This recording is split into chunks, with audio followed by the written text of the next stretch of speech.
when I was in college, which was at a couple of campuses, ending up at University of Southern Cal, there was a whole lot going on. And being the oldest of my particular family, and this is before he was born, his sister was born, all of that, I was a student. And I was carefree and thought everything was going to be okay, and I landed in the midst of a whole lot of confusion because I was on the tail end of the movement. So what I'm going to share with you is through my eyes, and you walk with me. Don't run, because I'm not. And we'll see, or hopefully you will see through what I'm telling you, as I mean you walk through my eyes, or look through my eyes, as to what the atmosphere was about. I've been teaching a long time, and I came out of USC with a master's degree in business. And all campuses during that time were not the most friendliest campuses. This was the time when you mainly had a lot of your Black Studies programs being initiated and started. Chicano Studies, those were the two arenas, or two areas that were trying to address the plight in this country.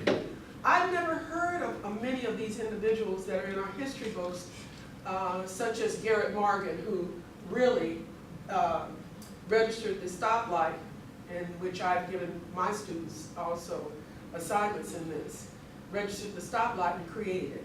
I didn't know that there were black cowboys when I was in school. And I talked to my dad about that, who really was very pleased to hear about it. What was their role in contributing to this country? The whole conclusion is, and I think what your professor has been trying to tell you is, all of the progress, or should I say much of the progress, has been on the backs of slaves. You see, the Europeans tried to enslave Native Americans. You do know that, right? Well, Native Americans said, hold up here. You gonna come over here in my land and enslave me? I don't think so. So what they would do when they try to get them, they would go and hide in these different places, and these folks couldn't find them. See, nobody knows your house better than you, right? Or at least you know of places where no one can find it. And so they couldn't enslave them. On top of that, Africans got what was called sickle cell anemia. You know what that is? Have you heard of the word? Are some of you awake right now? Okay, you're sitting there like, huh? Like dearly looking at the headlights. Wake up. Get you some Ensure, Boost, coffee, no drugs, and wake up. Pay attention, okay? We have anybody on drugs going crazy in here and we're on Eyewitness News. That's not happening. In any event, to kind of get to where I need to be right now, not take up too much time. We were actually really talking about what Europeans were trying to do. You see, slavery wasn't about people and their differences. It was about money. And you know, money will make people do all kinds of things. Where's that thing? It's on the side. You're talking about the dry erase markers right there. This is it? No, No, right in my eyes. Red Okay. laser light. Okay, don't start. Sorry, y'all. Sorry. It's habit. It's habit. You gotta be respectful. Anyway, I'm about to put up there. I just lost it, but I'll find it. Okay, so back to where we are, or where we should be. It was about money. This made people do all kinds of things, won't it? Remember the OJ's record? Have you went over the OJ's? No, we have not talked about the Money, OJ. money, money. Yeah, somebody has heard it because they already started. This lady here seems to know a lot about stuff. We're going to keep her. She's going to be our spokesman on the record history. She just got elected to it. Okay. OJ's is a classic. The words are continuous. They're going on today. Money will make you hurt your own mother. And they say mother because mothers should be dear to us. Because if they didn't carry us while we were developing, you wouldn't be here, nor would I. So, when we look at money, we have to look at what is it in relation to what propelled everything that we know as America, United States of America. And what was fueling the whole generation of, do you know what baby boomers are? I'm trying to feel my way, so help me out. Baby boomers, and you need to know this, because in business, companies pay attention to these people because they spend money. They're your parents, There may be, in some cases, your grandparents, and they have this. Okay, they were a part of the major movement of change why you even get to sit here right now. Because guaranteed, the number of you in here now wouldn't be here unless you launch yourself on the backs of some of these people who went out there and fought the good fight. This is when they were born. You know anybody in your family that's born in that time period? You don't have to answer, all right? The oldest is 68, the youngest is 50, which pulls in President Obama. It's a huge number of them, 70 million. 70 million of them. Even with death, it used to be 75 million, but some of them checked out. Baby boomers are in every country throughout the world. The reason that we locate this group of people, because there's certain behavior patterns and ways of operation that you can attribute to that group. You're the millennials. You know what that means? You were born within, or either at the beginning of another period or generation of people. Sometimes millenniums are referred to Generation Z, and sometimes Y. So we have baby boomers, Generation X, Generation Y, and the reason they're called Y because they always ask the word why with a big blank on their head. We also have then the Generation Z and the millennials. Each group, as a group in a population, has certain tendencies and behavior patterns that you can figure out what will be their probable action based upon when they were born. So I want you to understand that even just not even from a political standpoint, but from a business standpoint, if you understand that, then you know how to market / sell products to these people. Because you understand one other thing. This country is moved by this, isn't it? Not by your character. It's not how much of that you got. Everything else is secondary. The social stratification in a country is based on something significant to the people. In this country, it's this again. In England, what family were you born in? You're a royal or a commoner. In other countries, it's your religion. What is your traditional religion? Which segments, which means groups, people, based upon where they fit.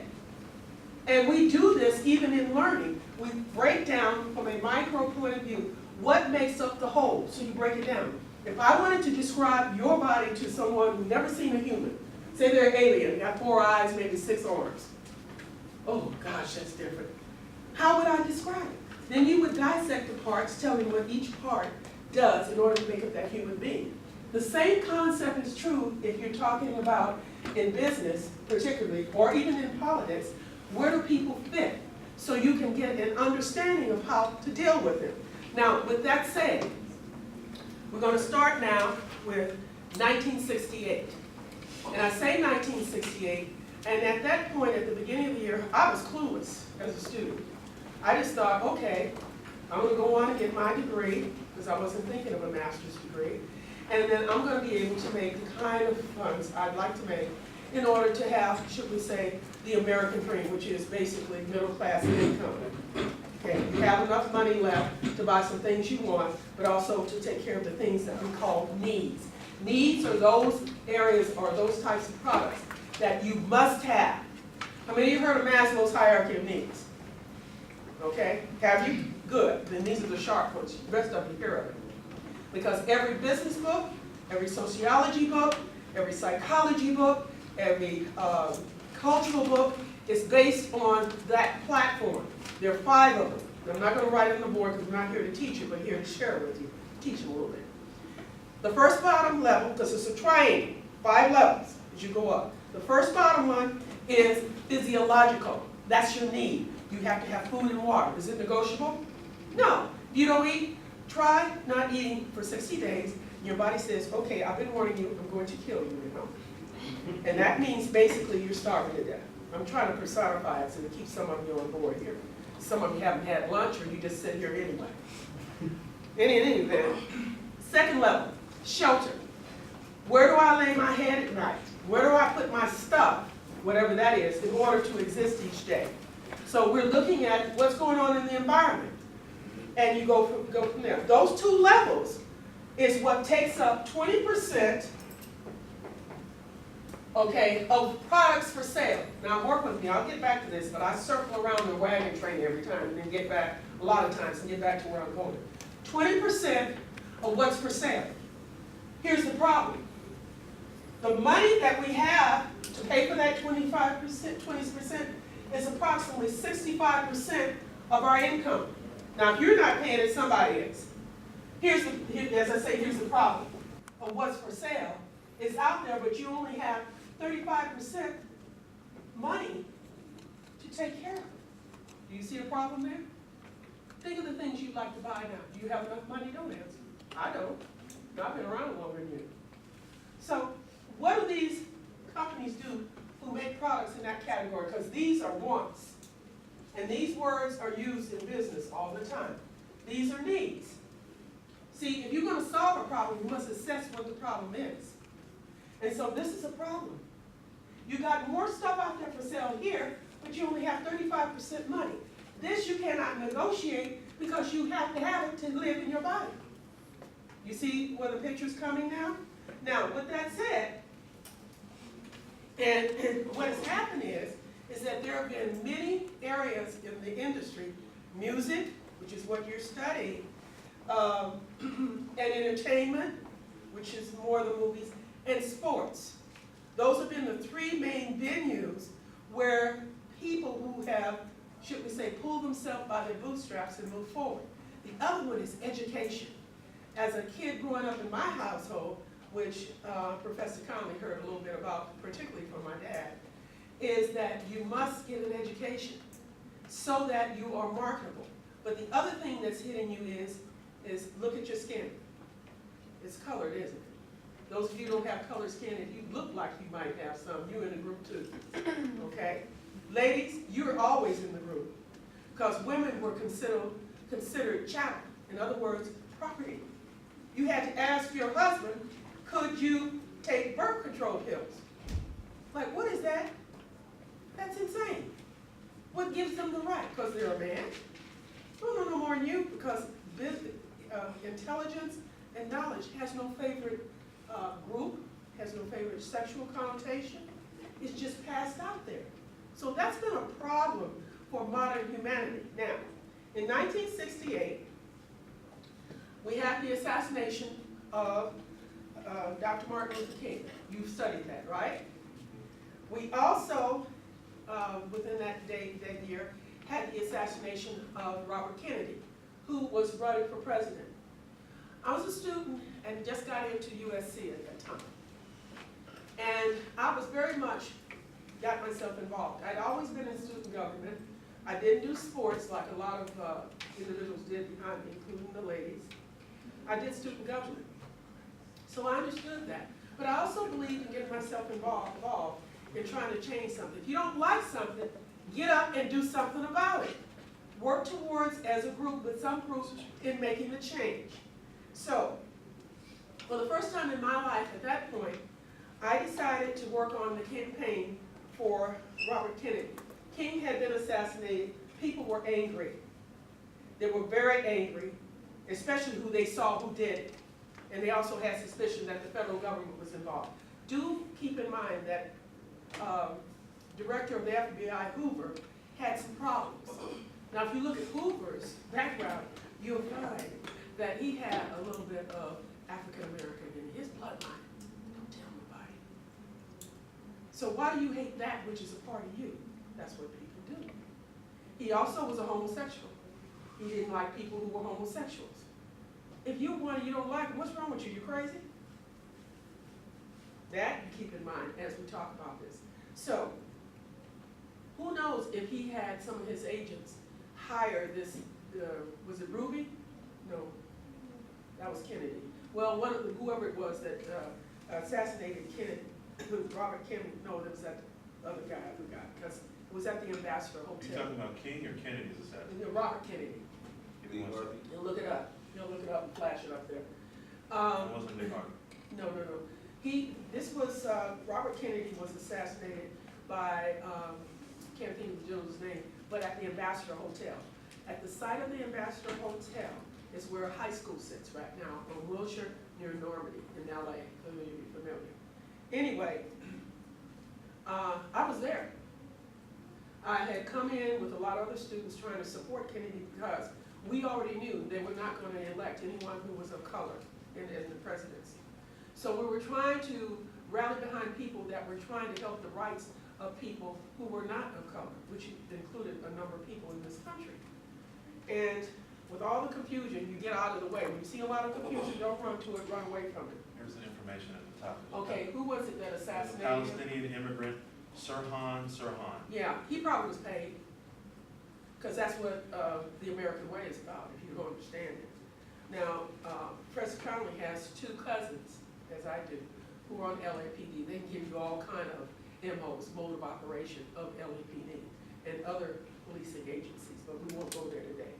So when Kennedy was assassinated, actually I wasn't there, I'll take that back. I was at the basement level of the AAA main offices on Figueroa and Adams, doing phone calling, trying to get people out to vote. I didn't even know they had a basement in that building. The building was built in the 1920s. And so as soon as we got word, you could hear a pin drop in the place. The room was, I guess, 4 or 5 of these rooms put together as a place, a calling station. And I'm going, what in the world is going on now? That was the last time I worked on a campaign until President Obama was running the second time for presidency. It was the second time. So that was a huge year span, because I was disillusioned with politics. Well, what that did, because when there's a negative, there are always positives. Malcolm X had already been assassinated, you know that. Then we have King, and then we have Kennedy. When we look at these first two gentlemen who represented the population then, people in my age group, were similar to your age group, were behind Malcolm X and his philosophy. We thought that King was too soft. When you hear those talk about what the Black Panther represented, Black Panther Party, by any means necessary, we were ready to roll. We were not of the generation of my parents' generation, which we call the good old days generation, which were 1925 to 1945. It's also known as the silent generation or the World War IIers. Yeah, silent or the good old days generation. They were a good generation because they didn't tolerate you not having good manners and also being able to be presentable, and they pushed education because their parents pushed it. They knew the key to getting out of the problems, the racism in this country was your knowledge. Because nobody, and I mean nobody, can take that from you, ever, no matter who you are. So, in this generation, they would kind of go along with the program. My generation came along and said, hell no. If we're going to go down, we will take you with us. And that's what got many of the individuals who were believing that black people could stay in their place, go to the back door, colored or separate but equal. That philosophy wasn't working anymore. And the political structure recognized that, but they still were trying to hold on to it. Not working. You had too many youth who had now started entering the universities. I remember when Cal State Northridge was not a place to come. You had people who had moved from South Central and moved out here. These were Caucasian people. They were trying to get away from the African Americans who had started on Central Avenue near Washington and started moving down the path towards 100, 103rd, even before Watts was even thought of. You had Chicano or Mexican / Latino in East LA. Very few small numbers of them. Prior to them was Jewish. You could actually look at LA and see where the ethnic groups were stationed. You see reminiscences of, which means leftovers, of where they were stationed. South Central is no longer African American. It's West LA. Fairfax is no longer Jewish. It's some Ethiopian and still part of West LA. Gardena, going southward, is and still remains Hawaiian Japanese. East LA is inundated with Chicano Latino, and even more so. I said Boyle Heights area, around that area, near the USC Keck Medical Center, all Chicano/Latino. Here was all WASP. You know what WASP is? And don't tell me it's a bug. What is it? What Anglo-Saxon Protestant, traditional white American. Exactly. Okay, you two are focal points here. I have Seem to a know question. stuff. Yes. I heard that the San Fernando Valley, maybe way back in history, maybe before the 40s, that this used to be considered a sundown town. Have you ever heard anything about that? Sundown, define sundown. How you would have towns in southern states, like in Mississippi, where Where people came from the southern areas out here. if you were like African American and you were found in this. Oh yeah, we run your way. There were crosses being burned on people's land. People had moved out back in the 60s and moved out here. They would burn a cross and put a Ku Klux Klan hood over some things. Because we're not wanted. We hadn't quite got into civil rights, so you are absolutely right. Disney, you remember Disneyland? They were supposed to build out here in Burbank. The land was too high because people had started to come here, so they went to Orange County.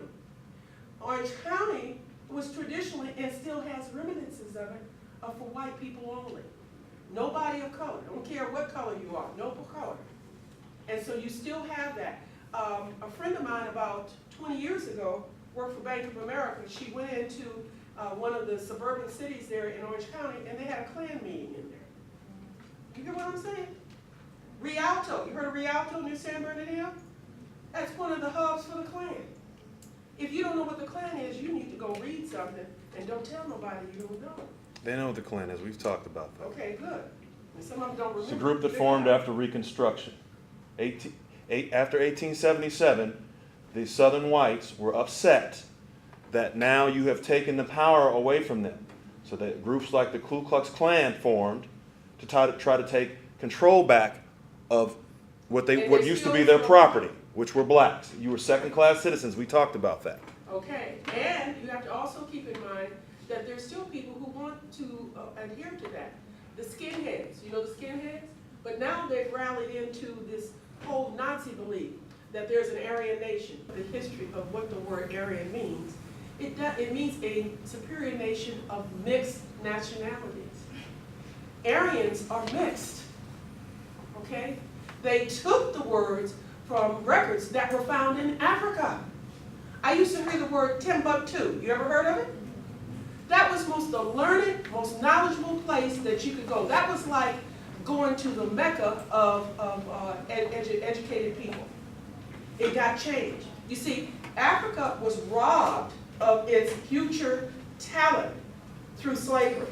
That country would be far better, or should we say far more enriched and progress if that had happened. Your professor told you that on the number of slaves that jumped to their death, it has been estimated, there's no actual proof, that on the Atlantic floor, the ocean of the Atlantic floor, of the Atlantic, there's approximately 30 million Africans, including babies, who jumped to their death rather than be enslaved. Those conditions were horrific. How could you treat people like that? But by no means is America and England the only countries that ever had slaves. If you go back in history, slaves were there. But no one, and be very clear about this, no one has a right to enslave anybody. You have that right as an individual to have your space and your place on this earth that we live in. That is the right granted by the creative life force, and anybody taking it, you have the right to defend it, to defend your rights. So by the time we got into 1968 and all these occurrences that happened, we had a lady by the name of Angela Davis. Could I have you bring that up? Yes. And if you haven't heard of her, she's still alive. A very sharp and smart lady. A Rhodes Scholar, which Professor Conley is going to put that up there, and extremely gifted. Now, a friend of mine who was 10 years my senior grew up in Detroit, and he was privy to information that Angela Davis should have been one of the girls that got killed in the bombings. What was that, in Alabama? The church was bombed? That was 1963 after the March on Washington, which we'll talk about next class. Okay, did everybody hear about that? She should have been, but that day, as fate would have it, she had a bad cold and her mother wouldn't let her go to church. She knew all those girls, which might have been an incentive to where she is now. Now, on my flash drive, I have a better picture. I want you to bring that up. Okay. And as soon as he brings it up, because I actually downloaded that information and so forth. When I was in college, she came on the campus. She and I sat down and talked a long while about things.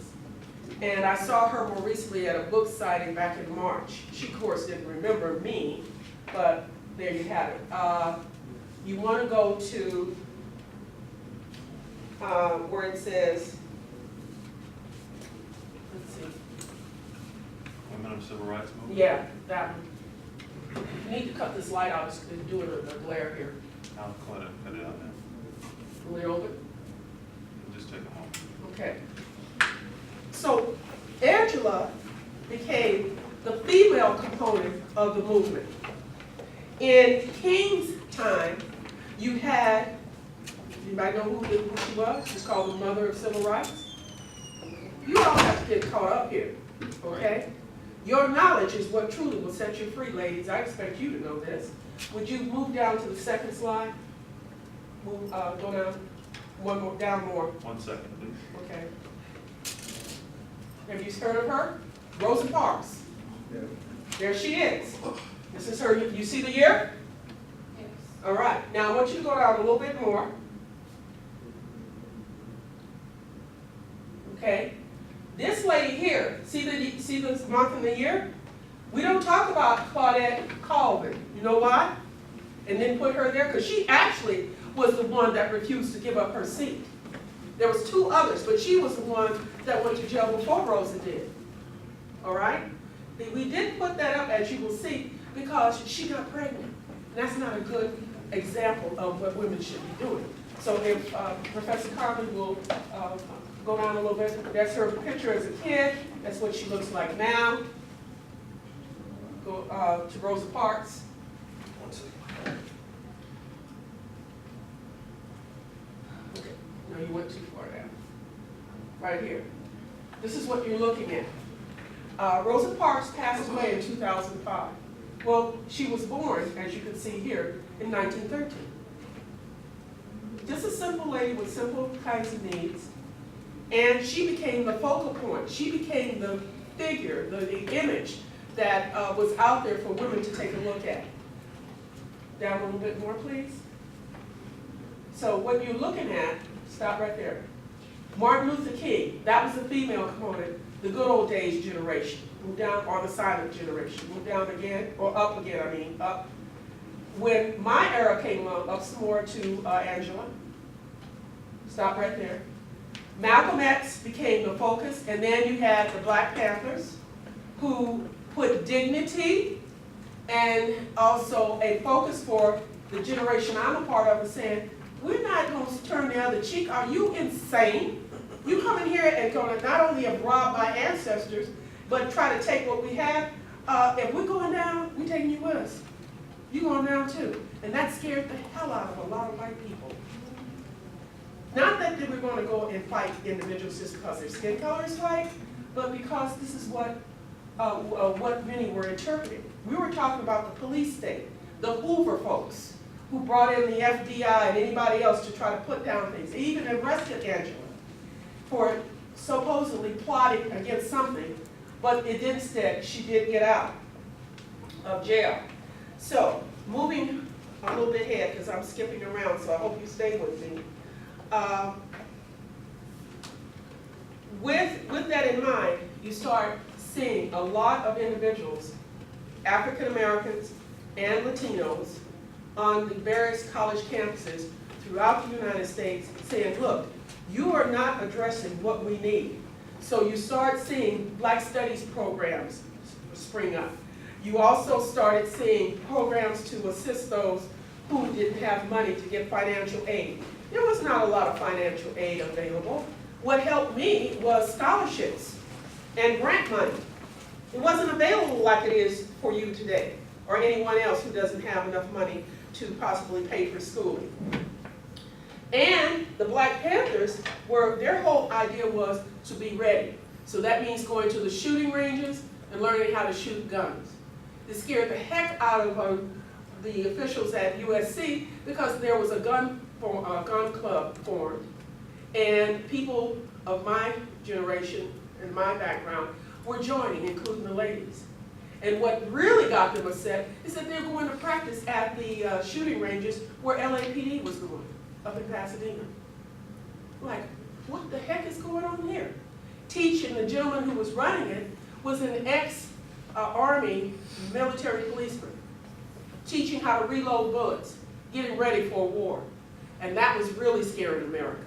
So those in Congress said, we better act in that quickly. We need to change this around. By the time, a little bit before 1964 came in, when the Civil Rights Act was put in place, you had a lot of effort being put forward to change a lot of the different states and the counties and people's thinking. You see, to change people is hard. Our natural reaction to change is don't change. And that includes if it's wrong. These people already knew that it was definitely ignorant and wrong to go against people just because their skin color is different. That's an emotional reaction. Emotions don't use logic. It just wants what it wants when it wants it. And we all are made up that way, no matter what color your skin is or what sexual connotation you have.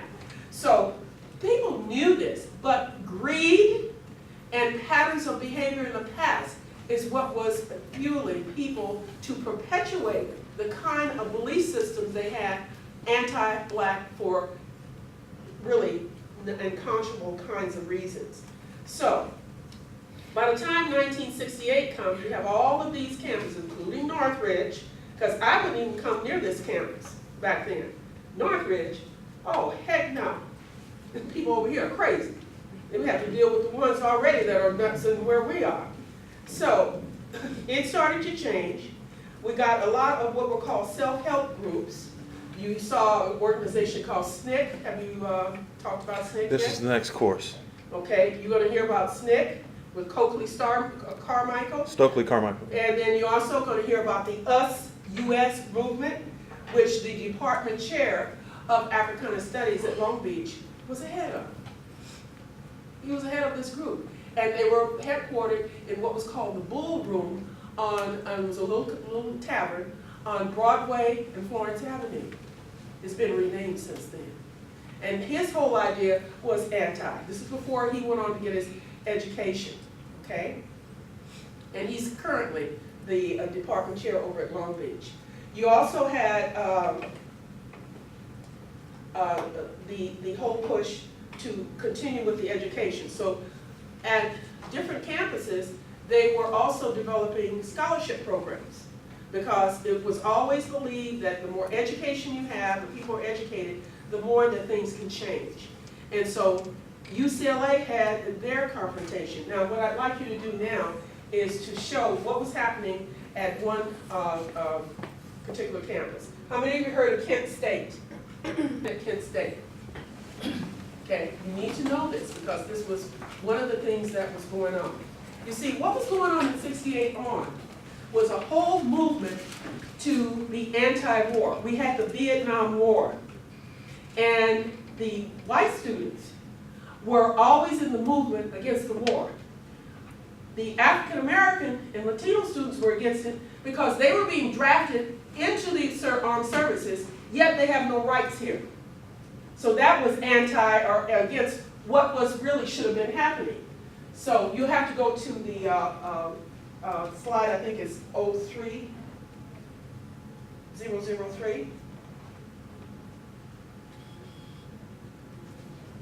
When you go into it. So he's going to pull that up. Because I want you. It's on your drive or anything? Flash drive. You mean Yeah, so it's there. And it has something about, which one? I think it's 003. Let's take a look at it. Here? Yeah. Can't see all this glare. Open it. No, it's not that one. Okay, we can go ahead and talk with that, but I need the light out because it's too much glare. Give me one Okay, second. one of the students over there, young lady, would you cut it out? Thank you very much. Having some issues with my computer. Okay, we'll see what happens. Now, that's it. This is from the yearbook of USC, okay? The first visit of Jesse Jackson, who had been groomed by Martin Luther King to take his place before he was assassinated, was an upstanding guy. Very articulate, very quick on his thinking, quick on his feet. He came on campus, and the way he came, the first visit, was that I happened to be involved in a lot of political things on USC's campus, and got him there. And he talked about the word, the backseat driver. I'm gonna see if I can't have your professor copy, because I have part of his speech and what he had to say about it. But this is in the 1969 and 1970 yearbook. And this is the only time you'll see that kind of presentation about Black students on campus.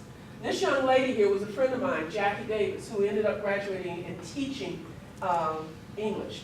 This gentleman here was in the law school. So you had the law school students, you had people from other backgrounds taking part in trying to change this campus. I can't begin to tell you what it felt like when and in the business school for sure, that I would go in class and I could feel the racism. The thought is, why are you here, especially you're a female? Why are you here? I'd be the only one in the class. And you could feel it. And if you don't know what that feels like, go in a place where people have had a lot of arguing going on and just tune into what you feel. Not too dissimilar than what your professor told you about should you visit the grave sites of those slaves next to Wall Street. By the way, Wall Street got its name because there was a wall constructed there to keep the Native Americans out when the colonial Europeans came over and tried to do stock trades. Okay? It's always history. Then can we go on to the next slide? So, right here it says, being Black at USC is realizing that if you're an activist, when you enter, and basically what it says, you're nobody. You won't have to ever experience that, because the trailblazers of my generation, whatever campus you're on, was involved in it. So let's go on to slide number 2, 002.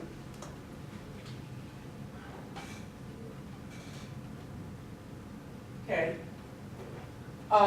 Here, lonely, because there are not enough Black students here to relate to. It really wasn't. It's a bare sprinkling of students.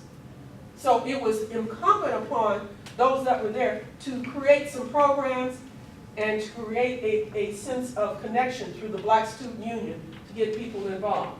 I remember this gentleman here, I actually forgot his name, who came here, he was an older student, was involved in the entertainment industry looking to get his degree. Okay, can we go on to 001? Okay, this is a fellow student of mine. His name was then Henry Blackburn, who's an artist. He has his master's degree. But he took over running the student union, which he was trying to be blackballed by a number of what we call them the house ends. You know, they talked about that? House Negroes, we haven't talked about it, but you can. Well, you had a number of students at SC who were bent on keeping the status quo, which means anti-Black. How could you be anti-Black and you're Black? Like a Uncle Tom. Exactly. Malcolm X defined this, and I may, the next class, bring that clip in.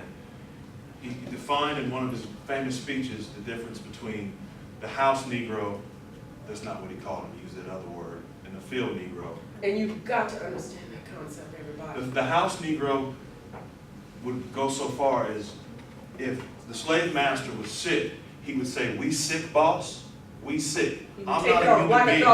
I'm your animal." What do dogs do when you come in the house if you train them? Run right up to you and follow you around. This is the brainwashing that took place Exactly. over 246 years in this country. The field Negroes, those are the ones who were ready to fight. So if you watch 12 Years a Slave, Solomon Northup is a field Negro. He did what he had to do to get by, but he was ready to fight. If you watch that movie, you will see the difference between the two. And that's the consciousness that I'm talking about with my generation and the movement. Question. Yeah. It's kind of like, I think it was Django when Samuel L. Jackson, how he was. That was like a house. That's a perfect example Yeah. of a house. Very house good. Negro. Some of you thinking in here, my hat's off to you. Very good. You have about five. Okay, so Henry Blackburn here, which I'm in contact with now, because we are having to rewrite some history, because we had two house-ins who took the credit for a program there that exploded into a way of students getting a lot of financial help to get into the school. We're trying to right the wrong. And the reason that they got away with it is that myself and three other people who were key in this, I was the only female, okay, who were key in this, ended up dispersing, going our separate ways. When I got wind of what was going on, and they had some sort of presentation dinner back in 2005, the one who was the head leader in this wrongdoing gave me a hug that if I would have had a knife, I would have knifed in there, and I'm not a violent person, because I know the dirt he pulled there. Anyway, Henry, he changed his name to Olu Jose. Being black at USC is realizing that black students serve as a buffer between a predominantly black community and white university. And that's still true today. Except now, what you're also looking in the community is a change of those that were basically African American around the university are now Latino. Did you hear me? It's the movement, it's the urban movement, okay? Can we go on to 006? So, as we move forward, campuses were experiencing this. At Kent State, two students were shot dead because they were protesting the war. And they have a famous Newsweek cover showing this lady who did a famous pose, which we won't get into. This here is really the beginning of the other sides that you show. These kids are going to change this damn universe. And this lady here has a tear, or looks up here as though it's a tear coming in her eye. This was 1970. Okay? And it's all in the yearbook. You can go back and research it. So where are we leading to this? If you could look up Angela Davis and her Rhodes Scholar, we had Angela, really the female spokesman for this group of individuals. Angela was blackballed. The lady had a PhD, extremely knowledgeable. She had a PhD in political public studies. She was a Rhodes Scholar, which means that that's the highest honor you could ever have at any part of the world in terms of your knowledge. She was respected for her knowledge, but hated otherwise. If you hear her speak, she's extremely knowledgeable. Not much you can say. She can't give you information on it. This is when the respect comes in. They may not have liked her, but they respect her knowledge. They respect her knowings. And so if we can look up this, let's see, Rhodes Scholar. I don't know, it's not coming up. It actually, you go to Oxford University. Don't worry about it. I'll share this with them later. Oxford University, which is in England, and that's one of the top universities in the world. They're beyond Harvard University.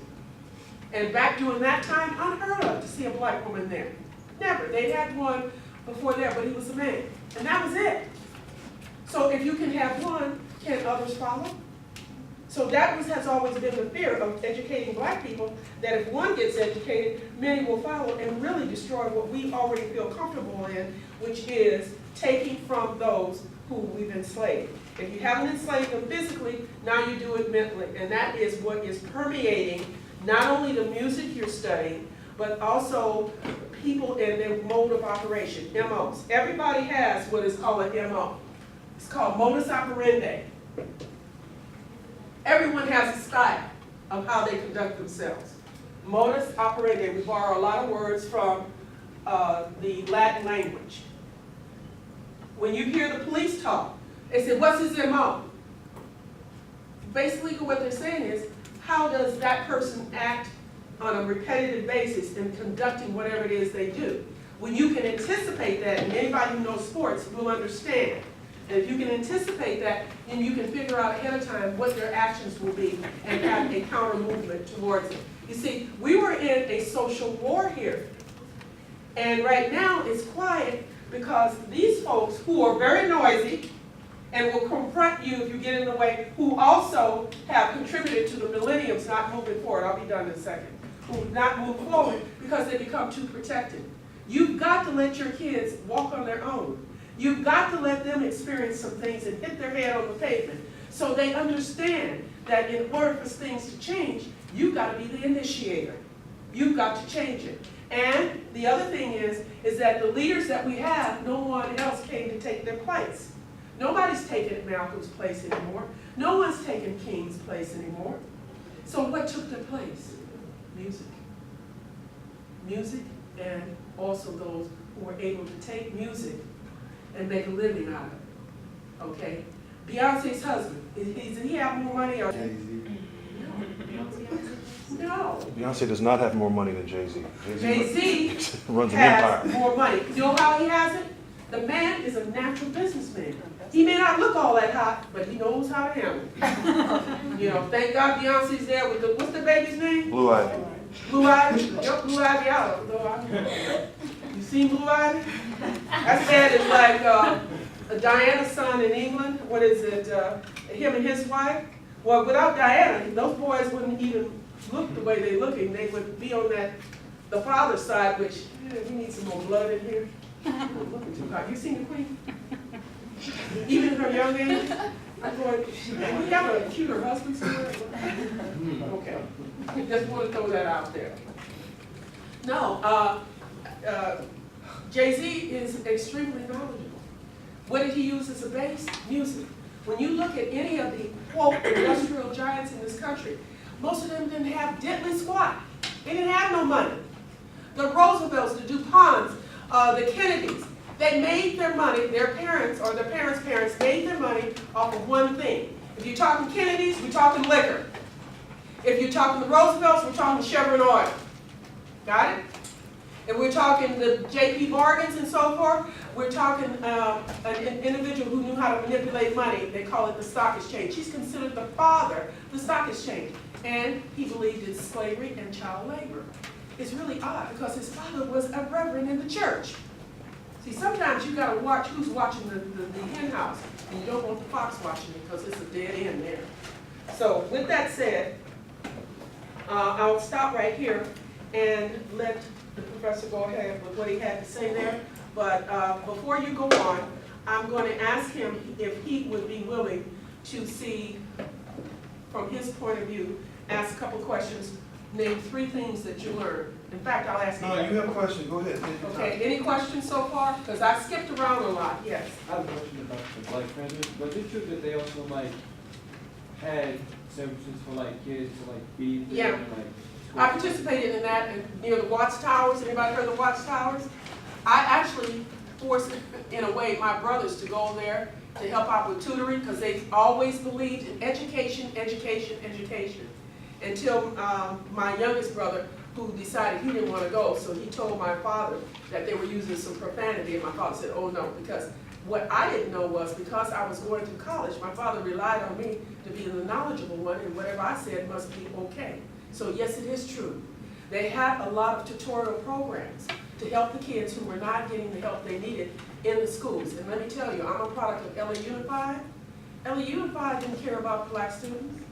They sent teachers there. I had a teacher in biology in the 12th grade who couldn't even speak English. She was from one of the countries, Prague or somewhere, and she was, and people were like, what the hell did she just say? And there she went, probably knowledgeable, but we couldn't understand it. And LA Unified was good at stuffing teachers over there who they would give them a bonus to teach black students, but they weren't teaching you anything. I had to scuffle in my first 2 years of college to get proficient on how to write and also how to do research. I had a little knowledge of grammar. I had to scuffle to do that because I wasn't getting the best of grades. I said, this is not working for me. I need cash to go on to school. So I went tutorials, I did whatever I had to do to get myself up to speed, in which you should be doing that, because you have all kind of helps here. You have the lab that's having an open house here today, over at 273 in Sierra Hall. Some of you need to work on your writing skills, and let me tell you how it's going to work today, because I'm constantly involved with people in the industry. This is what they want. They want people coming out of colleges, no matter what your background is and what you look like physically, they're interested in this. And if you can provide them with the start, being proficient in English, both in speaking and writing, you got your foot in the door. You understand what I'm saying? I don't care who you are. You can be from Germany or Holland. Nobody cares. Can you deliver? And that's part of the mantra of USC when they talk about the athletic program. They could care less what it is that you're about. Can you deliver on the field? If you can, okay. Your capitalistic companies in this country, they do the same. I'm talking about the beginning with the 6 figure, not with the 5 figure type of incomes. I'm talking about where the cash is. And yes, cash will help set you free, but you got to be able to back it up. Where do you stand and where do you start? So I'm going to leave you with, like I said, with this. Anybody have any questions? Yeah. What was the lady's name? Who did you let her see? Rosa Parks. Hold on. You said it's, you said Cal, go ahead, tell me. I know. This is a picture of Angela. Mr. Conley, can I get you? That goes back to my days in college. I kept it. Isn't there Angela Davis Center in Venice? There may be, I don't know. She's retired. She was teaching at University of Santa Cruz. You would see this picture in every black student union. She is considered the spokesperson. They wouldn't call her mother because she really wasn't of age. The spokesperson for the movement of my generation. She spoke against the capitalists. She spoke about the oppression. Those folks didn't want you talking about this. Because you educate folks, you get them riled up. Now they're going to destroy what we got to establish. It needed to be destroyed because it was wrong. And it still is. Yes. You get your hand up? No. Okay. Can anybody tell me 3 things they've learned today? Raise your hand. Anybody? 3 things that you've learned today.